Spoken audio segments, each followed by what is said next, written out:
Rohaizan is a self-taught photographer who discovered photography when she was a business student in Dublin, Ireland. She is currently based in Kuala Lumpur as project manager for Kuala Lumpur International Photo Awards. She was the assistant curator of the Mocha Fest visual art team in conjunction with the World Islamic Economic Forum in 2015. So, Munirah. Okay, since this is one of the earliest, I do not have, it's not that I do not have, I'm unable to find the digital form of the book. So I'm going to pass this around. That's for, so just take a look.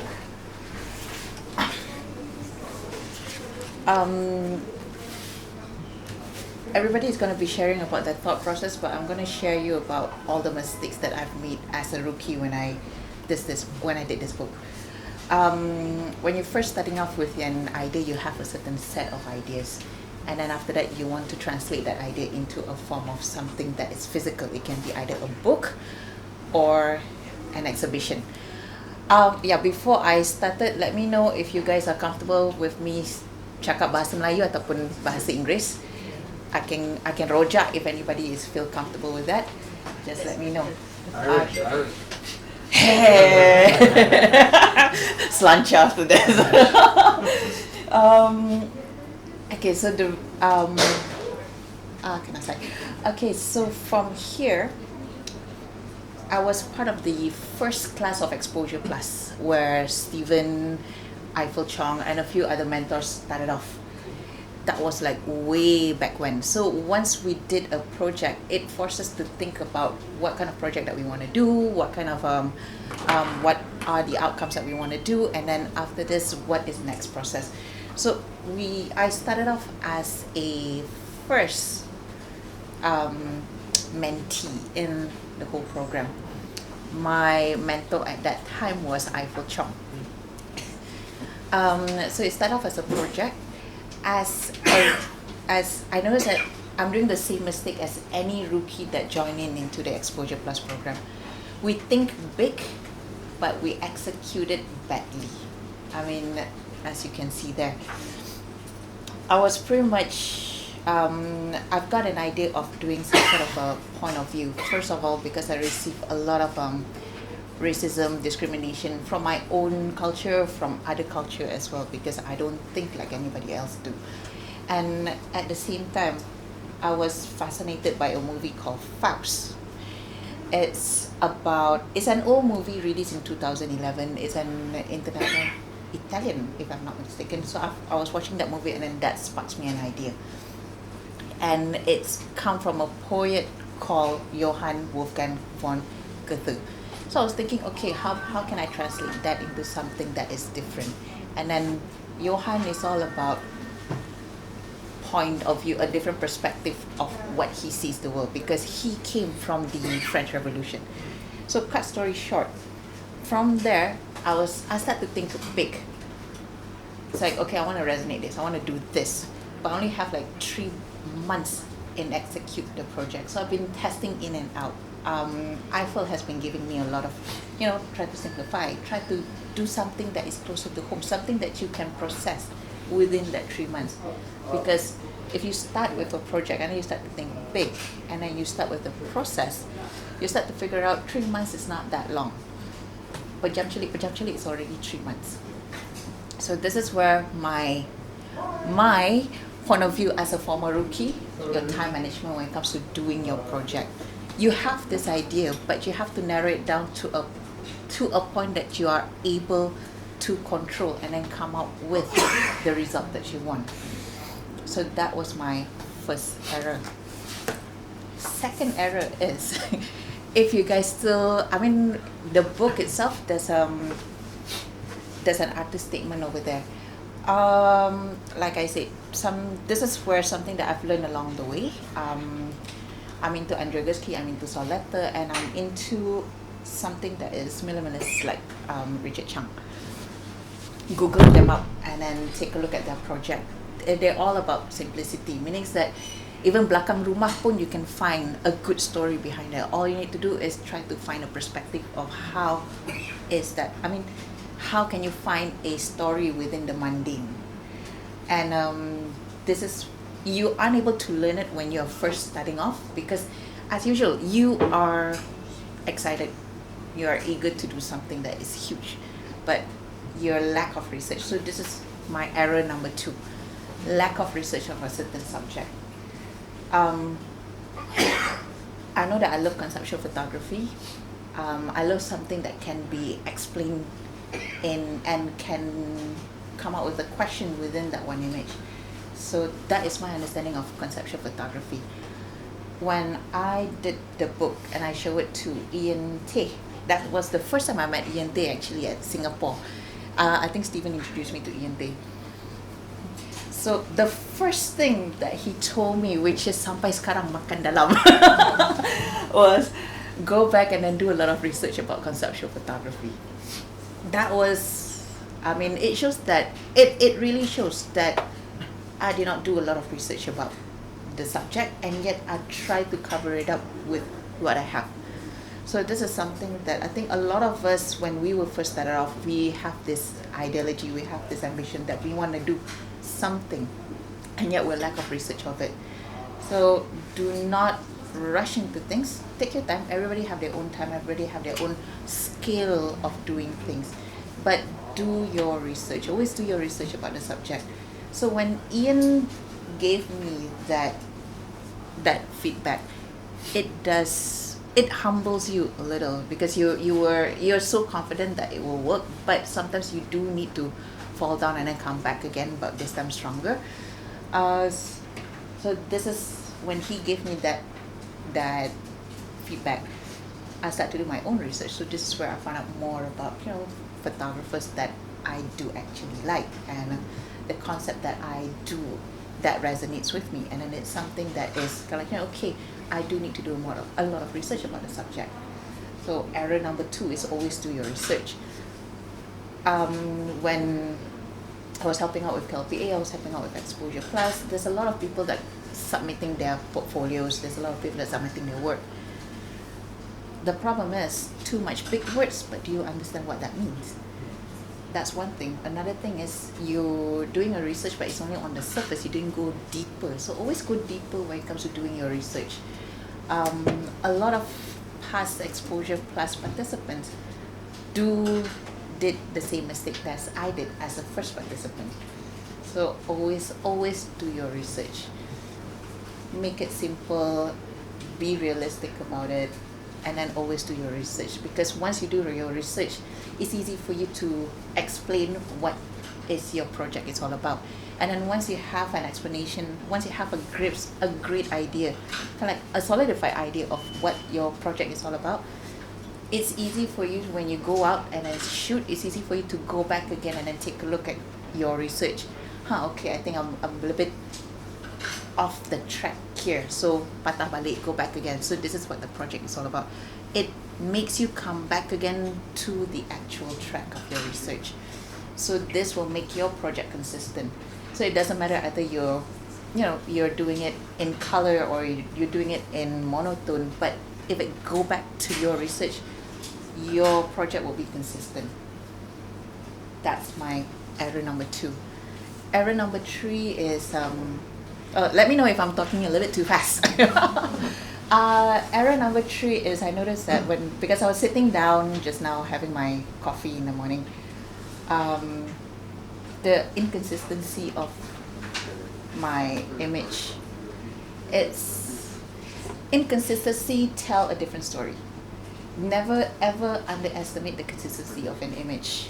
Stephen told me that when I was doing my Life of a Commuter project. See, I remember everybody punya advice. So it's like inconsistency can tell a huge difference in your project. Always keep it consistent, because what are you trying to focus on? Is it aesthetically wise? It's bercampur. Satu lagi, what are you trying to tell? Are you trying to tell something, or are you trying to tell another story? So inconsistency is always a bad idea when it comes to do your project. Always go back to consistency. So when I say consistency, what kind of consistency are you talking about here? Is it the color tone? Is it the composition? that also tells a story. Every single editing, every single nook, every single colors, every single tone inside your image, if you put it consistently, it does tell the story. So always be consistent, because when you compile it into a book, it's not only aesthetically pleasing, but it does tell a story. Best example that I think everybody will agree with me is the Budapest Hotel. The Budapest Hotel. Yes, it's a film, it's a movie, but if you put it in still image, it tells a story.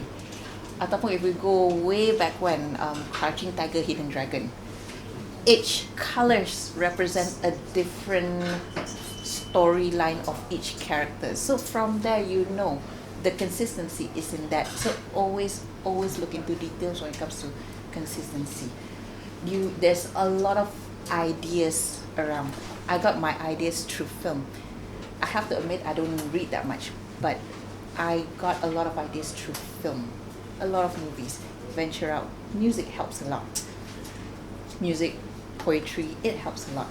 So try to find a simple idea for you to put it into your photography project. And then the best thing is, I think the best or the most hardest thing to do is how to make a project seems effortless.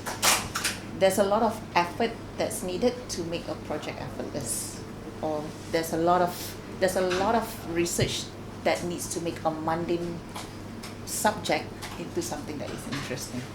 So that's my error number 3. Error number, okay. So inconsistency, I did not do a lot of research. Does anybody have any question in between? So you mentioned the doing research, right? But Yeah. I understand what's your process like? Because I understand doing research as Google and YouTube, but it's horrible for photography. Okay, process like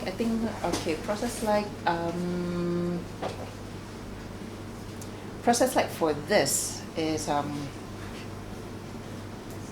like I said, I tried to think big. I tried to think about a certain point of view. So the process is I took like a simple object for based on this project is a lamp, and then how do I capture it in a different perspective? How do I capture it in a different perspective, and then what kind of perspective that represents what kind of story that I want to tell. It's a simple process thought, but I did not study about the shape of the lamp, and then what kind of the shape that will represent the story that I want to tell, and then should I do like a bullet form. So there's a lot of process missing within the process thought. The complete process, which is the other opposite of this project, is a project that I'm doing currently in transition called Life of a Commuter. It's all based on Instagram based. So for Life of a Commuter project, it's about capturing a portrait in the train, in the MRT. So before I start that project, I took the MRT, the same route at the same time every morning for the weekdays, starting from 7:45 until 8:15, because I used to work at Surian. So I took the MRT from Pasar Seni to Surian. For that 1.5 months, almost 2 months, I did not take any picture at all. So what I do is, I go inside the MRT, I find the specific composition that I know that it will look great on my phone, on the picture.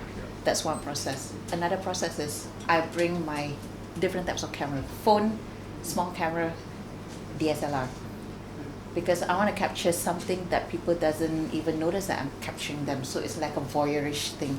So what kind of equipment do I need? That's process number 2. Process number 3 is the lighting. Like I said, I did not shoot anything because I need to understand the curvatures of the track, the lighting, because even though in 8 o'clock in the morning, but if the track goes this way, the light go this way. But if the track goes this way, the light go this way. So it all depends on the curvatures and the lighting on that day. So this is what I meant by process thought. You need to understand your project, and then at the same time, since I've already have in my editing process about the composition. So who is my subject audience? Is it the light? Is it the people that take in? Is it the commuter itself? I mean, the title of the project I've already put there, solidified life of a commuter. So it needs to be the commuter. But what kind of subject, what kind of a person that I want to put in as a life of a commuter? So this is what I meant by process thought, which I did not do that for the first book. That's why I said this book represents a lot of mistake as me as a rookie when I first doing it. I'm doing it for the fact that, hey, it's my first photography. It's like, okay, after this is what? I've already done this. It needs to get out. But the eagerness, the ego-ness is the one that really did not do any research, inconsistency, try to sound big. Tapi, you're still an ikan bilis in a huge world, and then you doesn't want to listen. So do not do that. So yeah, that's the whole process of it, which I noticed that a lot of people underestimate the process thought of it. We do need to do a lot of research. Study your subjects, study where you want to do. Just don't shoot for the first 1 month. Go around, take a look. You have your own eyes, you editing in your process. Take a note, take your phone, take a picture, and then you kind of okay, this, just like you do a rekey space before an exhibition, you rekey a space. So that is what you're supposed to do before you start up a project. And then after that, then you start shooting. But in the middle of when you start shooting, you need to do your point form, because that is where your artist statement comes into place. Artist statement, yeah, that's area number 4. My artist statement, try to sound big, but nothing in there. I mean, let's be honest lah. We all want to sound like, we know something. Oh, baru nak baca. And so we all want to sound like, like we know something, but it's easy. If you don't understand your own topics, how are you going to write your artist statement? And then keep it as simple as possible. Big words doesn't cover up your lack of knowledge of that subject. It's I got that from a portfolio review, and then I can't remember who's that guy. He's the one that suggested Sol Letter to me, saying that understand Sol Letter, study Sol Letter. Sol Letter. So yeah, he's the one, because always be brave enough to go to a portfolio review, show them your portfolio, and then always listen. But there's always pro and cons. Sometimes some advice does work, does resonate with you, some advice doesn't. So always take it with a grain of salt, but whatever that you think that it works for you, study it, because that's what they're there for. They giving you a piece of their knowledge as an advice. It's up to you either nak ambil ataupun tidak. Yeah, always do that. But yeah, when I was writing my artist statement for this project, because it was lack of research, it was lack of understanding of the knowledge. Dah. 1 minute. Oh, okay. Sorry. Almost 20. Oh, okay. So lack understanding of the knowledge, lack understanding of the project, it becomes a waffle. When I was reading it for about 2 weeks, and I was reading it again this morning, I was like, wow, I can't believe I wrote that, man. So it's true, but it's also kind of like, it shows that it's a growth process.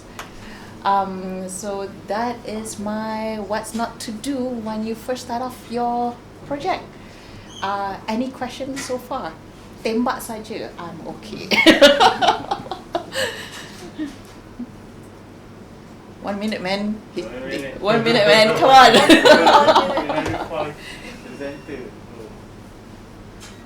Thank you, Munirah. Oh. Somebody says. Anyone? Thank you, Mun. Okay. The book is free, by the way.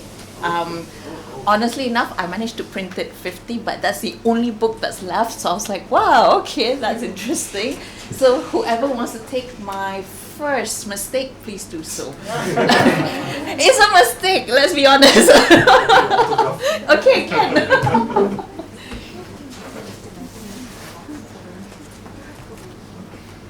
Thank you, boy. Okay.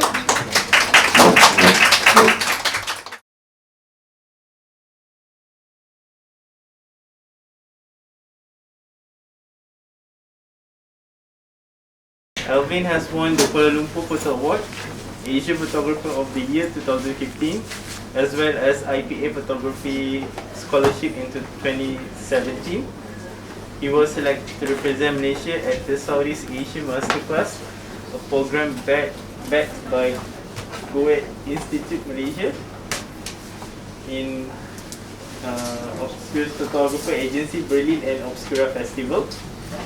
As one of recently, his work is being showcased at Jeonju International Photo Festival and Landskrona Photo Festival. So Alvin's work is a constant exploration amongst and within the idea of life and death. His work derived from the influence of movie making, narrative-based short essays. His photographic approach is mostly inspired by the notion of establishing research-based journal with the goal of integrating themes that are loosely based on how the mind conjures a dream sequence and liminality of how reality operates as a unified entity. Commonly inspired by documentary photography, he has taken a shift into documenting ideas and condensing narrative with the usage of visual images. So Alvin, the floor is yours. Hi everyone. Yeah, there's a lot of people, so I don't know why. But yeah, I don't really know where to start, or don't really know like how to like talk about photo books. But my only main take with photo book is that I have a very unpopular opinion about photo books that I actually do not like. I look into a lot about photo books, but actually do not like making photo books. But other than that, okay, let's just start with the easiest part, which is this book, if you guys have seen it all over. So this is commissioned by Taiwan Lightbox Library. So it was something also initiated by Jeffrey Lim, so the guy who did Kanta portraits. So currently this book is a collection in Lightbox Taiwan. And then, so usually how I make photo books, with this photo book, for example, it is a sample of my practice for the past 10 years. So later I'll just pass it around. But other than that, when I usually make, so with this photo book is that I intentionally blur out the earlier images that I've made. So as it kind of progresses, it's sort of like an Easter egg. So the Easter egg is that if you do notice that why is it getting from blur and then it goes to sharper in the picture itself. So the way I usually lay out, I don't really like the left to right or having a page breaker. I usually like to play around with my layouts and everything. So it's usually like this. So I love just playing with images, but I don't like making the physical object itself because it's really expensive. And then, so we go to this other book, which is, that's the Southeast Asia Masterclass, which was done by Obscura Photo Festival, sponsored by Goethe Institute, and then printed in Germany. So it is a collection of 12 Southeast Asia photographers named like Amrita Chandradras, Muhammad Fadli, and then yeah, kind of like all the familiar names that everyone kind of knows of. So it was a 1 year long workshop, which was the final product is this photo book, and then also a traveling exhibition across Southeast Asia, and also the last stop was actually in Frankfurt. So it's yeah. Other than that, but I kind of want to talk about my favorite book that I've made, which is kind of like my pride. But so it is not a photo book. It is what Stephen earlier mentioned as photo book as an object. So photo book as an object, instead of you flipping through the book, this is intentionally made to be a pain in the ass. Alvin, maybe you guys can come over. Just kind of like prop it up as well, and then like show you like what it's like as well. So it's like a show and tell of like different components of the photo book as an object. So kind of want to talk about editing process. I think that there was a question I think is commonly like being misunderstood. I think with Photobook you put in so much effort, and then you kind of like, you still have that doubt. Like the doubt of the final product being the final product itself.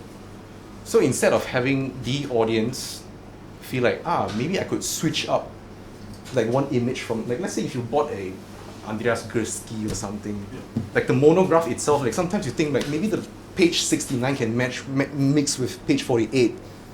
So there's that sequence that you kind of like, you know, it irks me.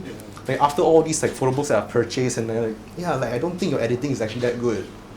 And then, I mean, I have to be honest, I like being honest with these people. I mean, they can't afford to take the jab. And then, so this was a project made in conjunction with the KL Art Book Fair. It is a collaboration project of me and Valen Lim of Valen Lim Studios. So he does a lot of illustration projects. So with this project, I kind of wanted to disintegrate the idea of photo book as itself, and then like noticing like the photo book as an object. And I've always been making works that's related to the city and then like urban landscapes and all this kind of stuff.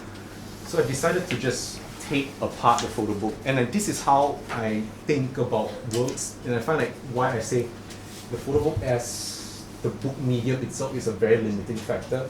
So it doesn't, I mean, my interest in photo book has kind of dwindled down, the interest and my passion for it, because everything is just like a big publishing house, everything is just left to right, left to right, left to right, and then you have to pay 20,000 euros for like the publisher, to convince the publisher to publish your work, and then have them to distribute and everything, have the all saying. So making this was expensive as well, because it consists of different components, but at the same time I just thought, yeah, like why not?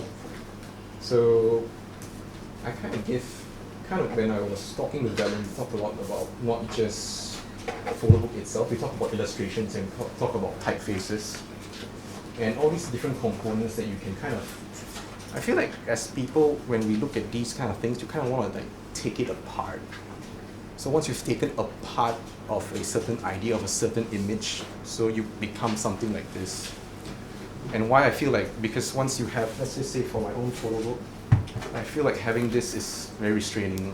I mean, yes, it's very compact, it goes well into your bookshelf, but I don't feel like, as a person who purchased that book, I don't feel like chances of you revisiting the object itself, it kind of dwindles down.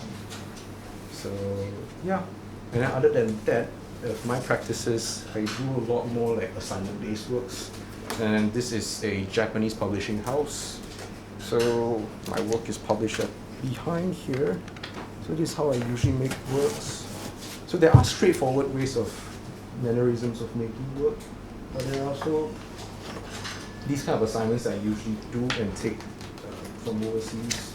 So it's usually works like this. It's mostly related to city. I'm really interested in the urban environment as well. Other than that, and then this is something else. I feel like my practice as a photographer has kind of stopped since like 3-4 years ago. I still do photography jobs, I still make images, but other than that, I fallen in love in making objects and just making random stuff and exploring different ideas. So this was a artist residency program I did in circa 2018 to 2019. So I make photographic based objects. This was made in a period of 6 months. So instead of just taking images, it is images, then I retreated the images, repurposed the images, kind of have all this like fun, it's just a lot of fun like making all this stuff. Like now looking back there, I was so happy. But yeah.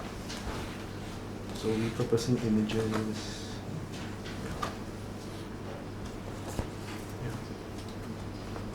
Any questions actually? Like we can kind of continue conversation via question. My photo book is an art object, right? So what do you do? Does that mean you like Hajime's Man and Dog? You know that, I don't know if anyone has seen it. Yeah. It's this box. Is it a box? It's a box of postcards? Yeah. Right? Yeah. Is that something that you're interested in? Like, Yeah.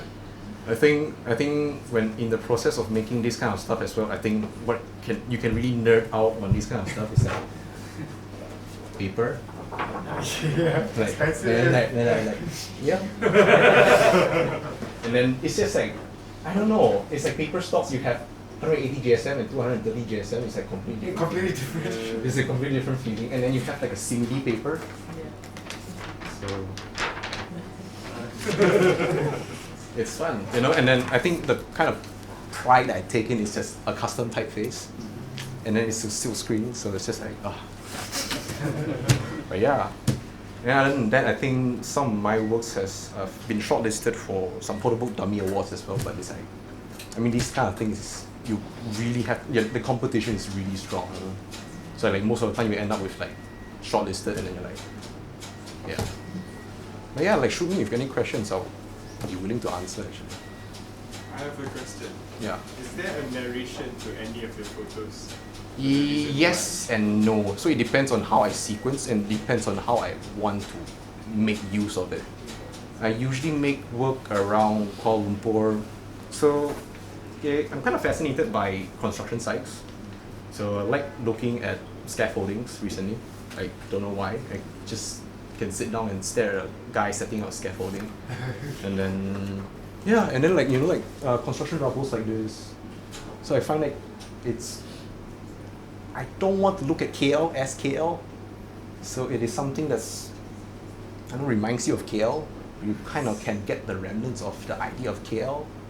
So I think right now I'm exploring mostly on the idea of how a city can be and how it should be.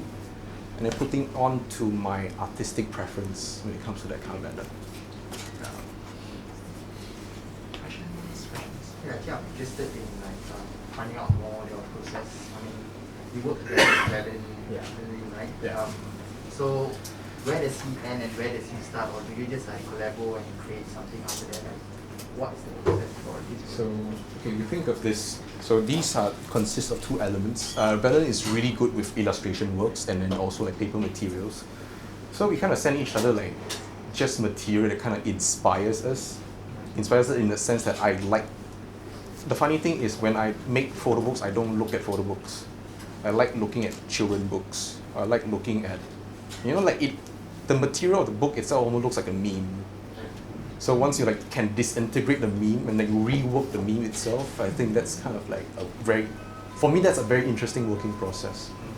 Yeah, but I think most of my project is really much research-based. Research-based is that I like looking at qualitative data, for example. Not so much in I mean, trying to understand how you measure quantitative data as well from a journal, and then like looking at the graph, and then like for example like traffic flow into KL itself. So there is a percentage. So I kind of re-look and rework with the data. So let's just say if it's 30%, and I know that SUKE highway is just being released, and then like use that as a format to make the work.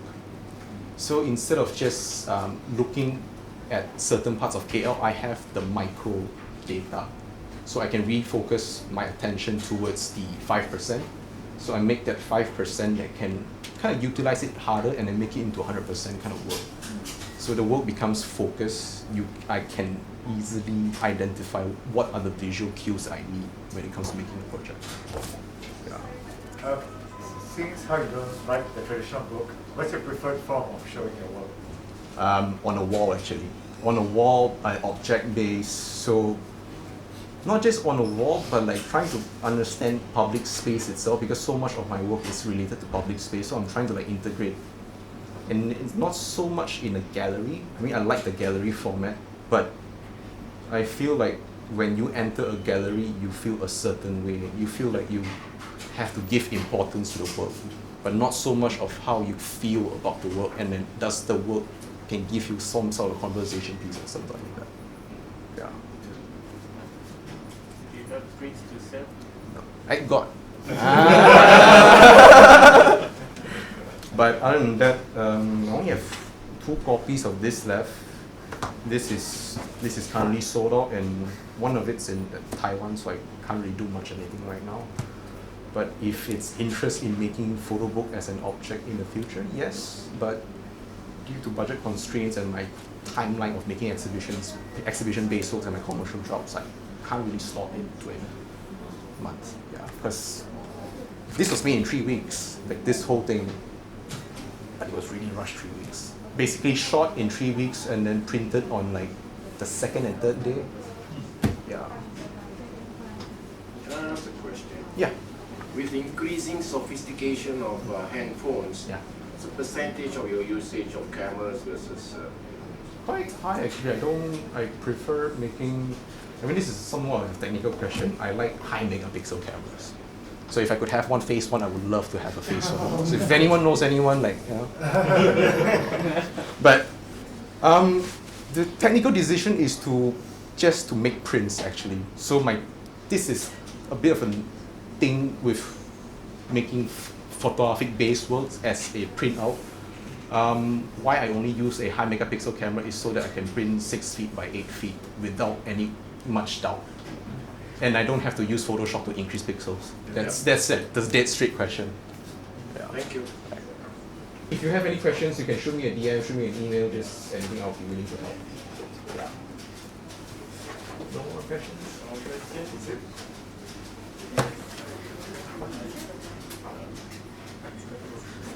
Thank you, Alvin. Thank you.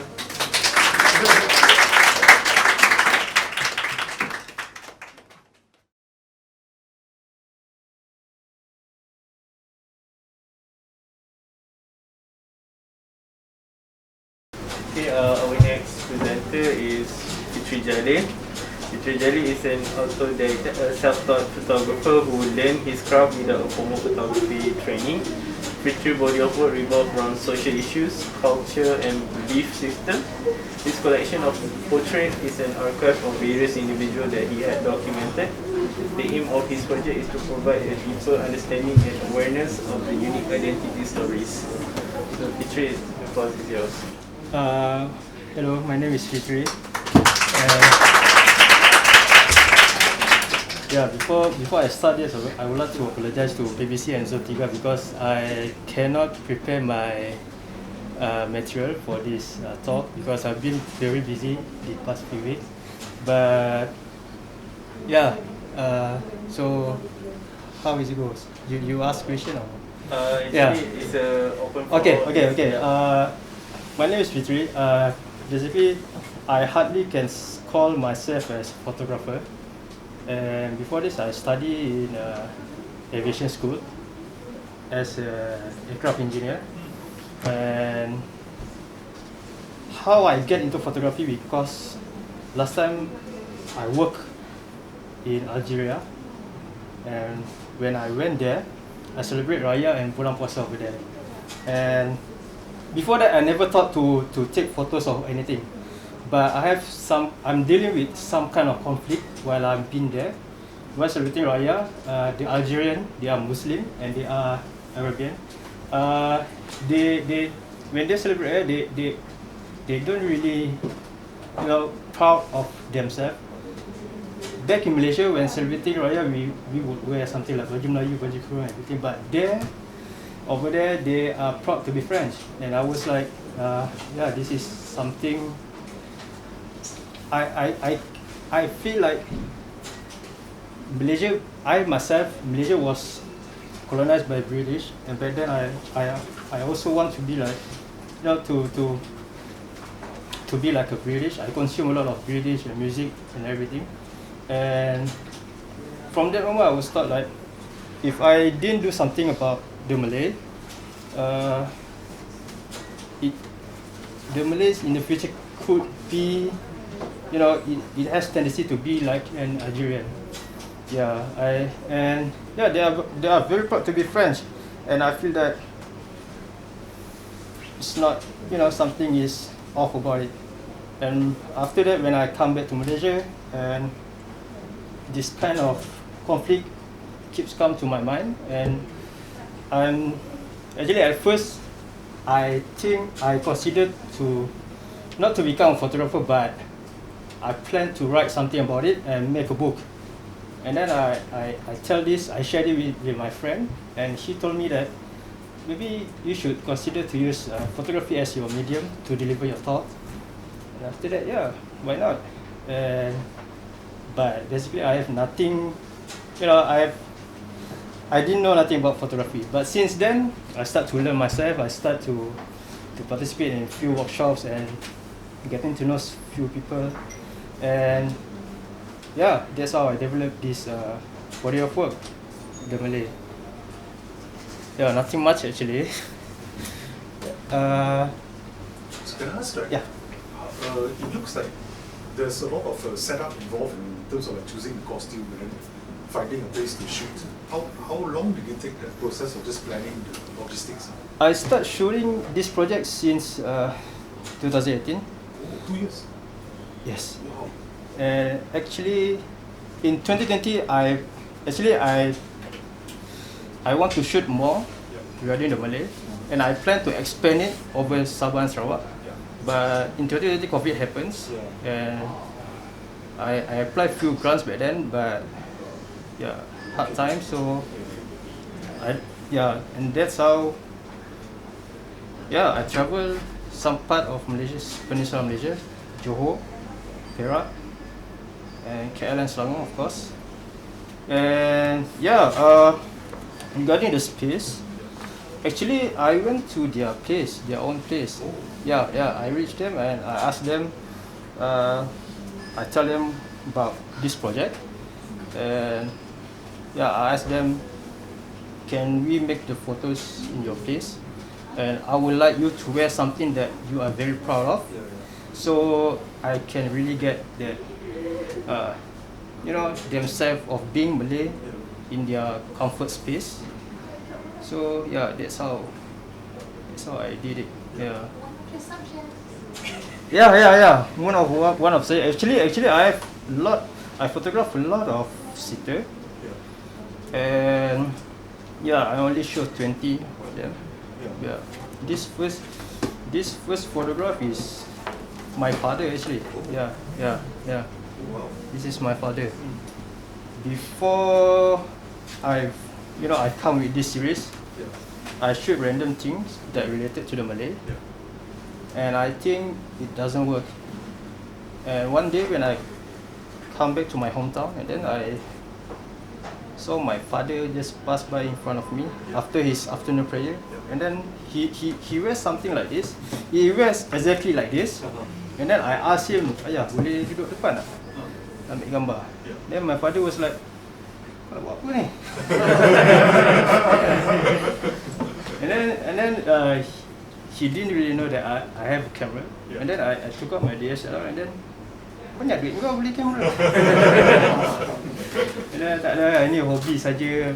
Then that's how it works. And then after I photograph my father, actually, I look at the image and I think, this could work. And then I reached few of my friends, 5 or 6 of them, but they are not here. And after that, after I have like 4 images, I post it on my Instagram, and then that's how I reach another sitter. Actually, to be honest, I'm not really sure about this body of work, because they are actually sitting on the same position. The only difference is they're being at their own space. And while developing this project, I went to Jakarta for portfolio review, because I'm quite struggled. At first I thought this could be work, but sometimes the second thought come, and then you'll be like, serious boleh ke ni? And then I went to Jakarta and I showed this work to few people, and they really love it, and that's how I'm really confident to develop this project. Does it cost money to join the portfolio review? Actually yes, but I'm lucky. Because they sponsor my But Steven, before this, he also organized portfolio review in KL. But I don't know whether he will organize it back or not. Portfolio review. No, but Exposure Plus will. So next year there will be a portfolio review. Just follow Exposure Plus Instagram and Facebook page. Currently we're all planning. We're still in the midst of planning. Tapi just Tunggu sekejap. Yeah, just a quick sorry. So Yeah. You're talking about portfolio. Yeah, portfolio review. Since I'm here in UK, in KL for the next 2 weeks, I'm quite happy to spend some time with any one of you. 15 minutes or whatever. Free of course. Show me your work. We just discuss things if you want. Not non-committal. Just let me know. If you are working on a project, I would encourage everyone to participate in portfolio review. Yeah. So, why photobook? My work has been featured in few exhibition and festival, but somehow I think that I need to reach larger audience. So by making copies of book, then it will reach more audience. Besides just show it on the wall and everything, So anyone has any question? So do you feel you're done with this, or it's still a going thing? Actually, no, I'm not done. My future works might be different, but somehow it could be related to the Malay.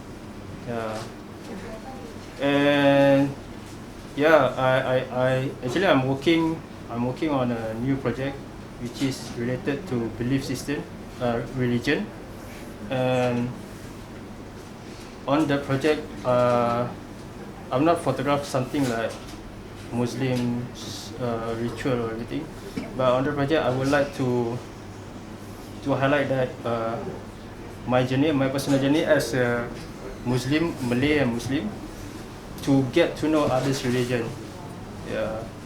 And somehow I think, I don't know how you guys think about it, but it's some kind of, it's still related. It could be related to the Malay project. So I hope you manage to expand to Sabah and Sarawak. Actually I would love to. When we talk about the Malay, it's not about in this Malaysia region. It's actually Indonesia, Cambodia, Vietnam, Thailand. Do you ever consider the Malay diaspora as a subject, expanding into the Malay diaspora? What do you mean by South Africa, Malay throughout the world? Do you Actually, foresee it as a... Actually, I would love to, but to be honest, it's you need more, you need to spend more time, and the cost is quite high. It would be an interesting contrast, because you see how the diaspora is, how they influence. I mean, if you're aware of South African Malay diaspora, see how, and I believe it will be a very interesting contrast between Malays and Malaysia. Yeah, exactly, because Malays in Thailand and Malays in Malaysia also really different. We have a lot of different instead of our language or mother tongue, even the way how we practice our religion, I could say that we have some kind of difference. But when it comes to Malay, somehow, why I particularly photograph them in a same angle, ask them to sit, because I want to show that they are actually different, but somehow they have some kind of similarity. That's why I photograph them in that way. I hate to tell it to people about this, but when I went to portfolio review in Jakarta back then, it was in 2019. One of the reviewer saw that, and I think this could work. But if any of you guys wanted to, you want to be part of my next future work, can. Yeah, next. But yeah, It's good to find collaborators for I will create a great photos of you guys. But yeah, if you think about it, just let me know. Okay, we are taking one last question for Fitri before we move to another presenter. Anyone?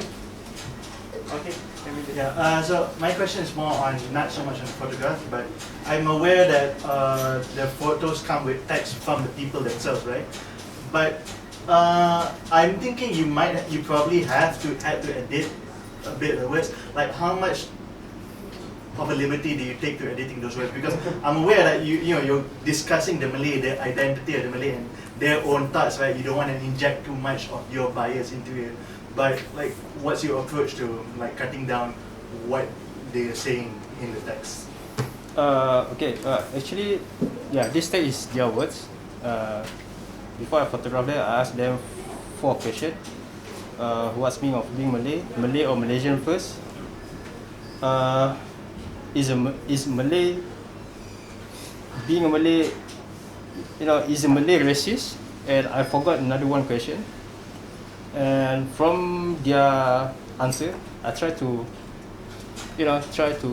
write everything on it, and then I send it to them back. I let them read, and I ask them, is it okay if I put this text in my book? They say, yeah, it's good. But another thing is,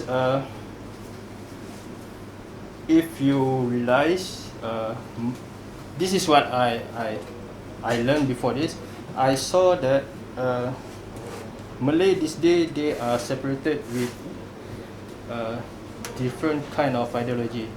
Back then we were, back then we have, the ethnic of the Malay like Jawa, Bugis.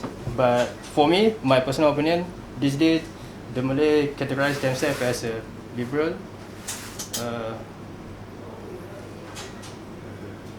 religious Malay, conservative, but and they are actually, they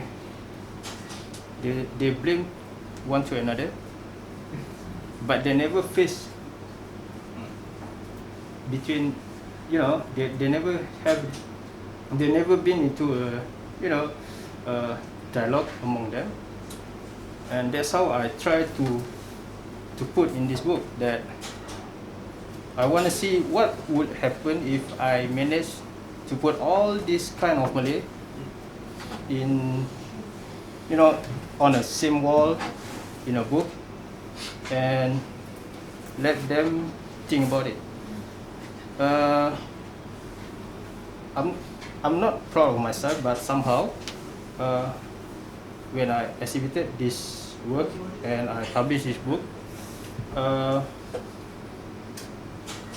they love this project. Even they are conservative, they are religious Malay, they are liberal. Somehow they think that we need to find a way to find mutual respect one to another. It's going to be hard. Sorry? Yeah. It's not easy. Yeah, but at first, when I start develop this body of work, most of my situ was, I can call them as conservative Malay, and some of them, they misjudge me. They ask me some kind of weird question. They ask me, Islam ke? Yeah, seriously. But I asked them, I'm Muslim, and but when I try to explain to them what I'm going to do with this project, what I'm going to do with their portrait,